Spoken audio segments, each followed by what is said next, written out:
Nimaga kuchli qizlar erga tegishga qiynaladi?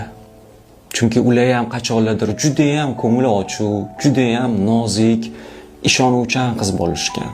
Gap shundaki, ular juda ko'p marotaba hayotni achchiq haqiqatini, insonlarning asl basharasini ko'rishgan. Endi ularga yuzaki gaplar, quloqqa ilinadigan lag'monlar o'tmaydi. Ular insonning asl yuzini endi ko'ra oladi. Emotsiyalarni bir chetga surib, insonlarni o'qishga o'rganadi. Shu bilan birga ular o'zini kimligini topishni boshlashgan.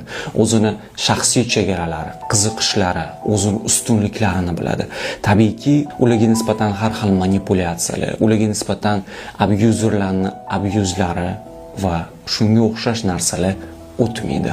Ular o'z hurmatini, qadr-qimmatini biladi. Bunaqa insonlarning darajasi o'sgandan keyin o'zidan ham yuqoriroq darajali insonlarni uchratishga